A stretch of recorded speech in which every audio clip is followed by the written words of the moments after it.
la montagne ne peut pas se déplacer comme ça parce que tu as parlé.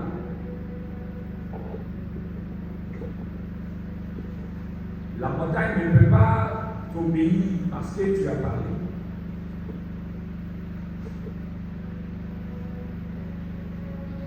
Tu as qu'à Dieu te bénisse. Ton message. Sans l'action, il n'y aura pas de réaction. Si vous n'agissez pas, il n'y aura pas de réaction.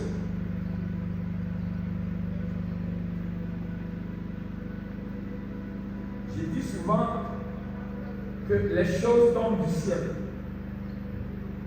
Mais pour que ces mêmes choses qui sont tombées montent, il est faille de la pousser. Donc c'est ton mouvement qui crée la réaction. Si vous regardez les choses sans action, les choses vont rester en montagne. Si vous regardez à votre situation sans prendre la moindre mesure de vouloir changer la situation, vous allez pleurer entre les mains de Satan. Et c'est lui qui va tirer gloire de votre adoration. Ne pensons pas que venir à l'église suffit. Il y a le travail que chacun doit faire en amont dans sa vie. Il y a le travail que chaque enfant de Dieu doit accomplir dans sa propre adoration. Et quand on se retrouve ici, moi je vous donne une feuille de route, je vous donne l'indication, je vous donne la voie à suivre. Mais le travail que toi tu dois accomplir pour que ton témoignage soit dépend de toi.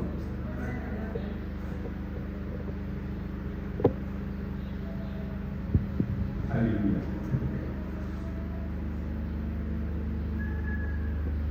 Alléluia. La montagne va se déplacer, elle va se déplacer. C'est un ordre que le Dieu le ciel donne à la montagne. Mais pourquoi la montagne doit-elle se déplacer? Tout simplement parce que la montagne est là. Cette montagne, sans doute, elle a donné le fruit, la récolte à ce dernier. Écoutez, quand une montagne arrive dans la vie d'une personne, c'est que la montagne veut t'empêcher de continuer. Or, vous imaginez, aucune tempête ne peut déranger une montagne. Moi, j'ai vu, en ma qualité de serviteur de Dieu, j'ai vu la vie. Aucune montagne n'a été déplacée par un vent, par une tempête, peu importe la dénomination que les hommes peuvent donner à cette montagne. Mais la montagne ne se déplace pas comme ça.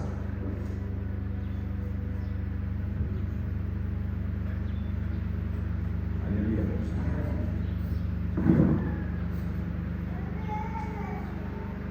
Si nous voulons que les choses changent, tout dépend de nous et non plus de Dieu. Dieu a déjà tout investi en l'homme. Que l'homme soit le porte-flambeau de Dieu, que l'homme soit le porte-crâne de Dieu, que l'homme soit la main actrice de Dieu. C'est pourquoi là où se trouve une église de Dieu, la main de Dieu doit agir. Que vous soyez depuis l'autre côté de l'Europe, si vous êtes des enfants de Dieu, la main de Dieu doit agir au travers de vous. Parce que la main de Dieu n'est pas toute. La montagne doit se déplacer. Zacharie pouvait le dire en son chapitre 4, c'est poussé par Zorobabel, qui disait que qui es-tu montagne devant Zorobabel? Le diable l'a mentionné. Qui es-tu montagne devant Zorobabel? Écoutez, quand une personne pose pareille question, c'est que la montagne est là. Qui es-tu? Tu peux me défier, tu peux me délier. Qui es-tu? Définis-toi.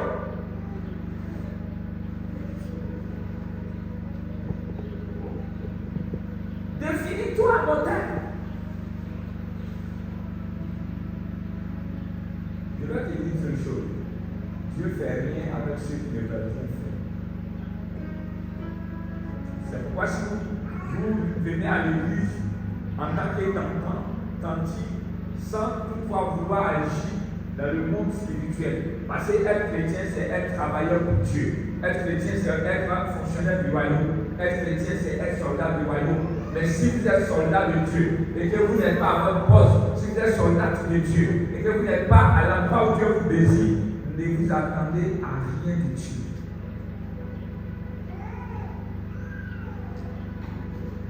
Les hommes et les femmes qui se disent enfants de Dieu n'ont même pas une vie de prière.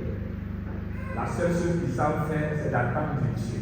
Mais tu donnes quoi à Dieu et en retour tu attends de lui.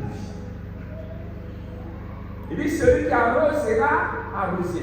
Donc la dimension de la grâce que tu attends de Dieu dépend de la rosée que tu lui donnes.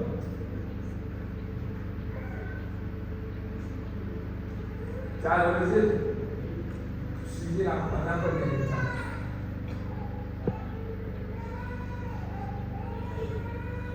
Amen, amen. Si vous arrosez, vous serez arrosé. Si vous avez une vie de prière, parce que c'est du sang, le diable a parlé. Diable dit, nous devons avoir une vie de prière. Or, avoir une vie de prière, c'est un comportement.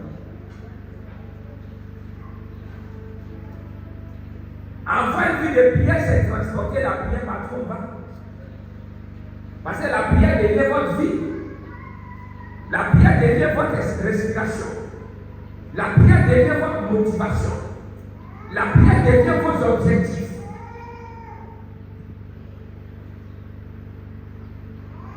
Combien de personnes à peine demandent-ils à Dieu même de bénir le plat que leur femme leur présente? Combien de personnes? Certes, nourriture qu'on te présente. Combien de personnes ont le pouvoir de solliciter la grâce de Dieu pour ces repas? Alors, si vous n'êtes pas capable de prier pour la nourriture que Dieu vous donne, attendez, vous ne serez pas besoin de prier pour un sujet qui vous tient à cœur. Qu'est-ce qui est plus important que la nourriture? Salomon n'a pas compris que l'homme vit pour travailler pour manger. C'est pas ce que Salomon a dit. Mais toi, ta femme te présente un plat tellement tu es affamé. Tu ne peux pas dire Seigneur, merci pour ma femme. Merci pour ce plat. Je te donne gloire. Tu as demandé à ce qu'on prenne tout avec action de grâce. Viens avec action de grâce, bénis ce plat. Mais tellement ils ont faim. Quand l'homme commence à tarder, le visage change. Réponds-toi.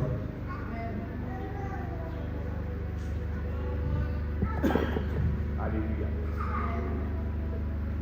Avoir une vie de prière, champion, c'est s'habiller de la prière, c'est se chausser de la prière, c'est se vêtir de la prière, c'est marcher pour la prière, c'est danser pour la prière, c'est dormir dans la prière, c'est vivre dans la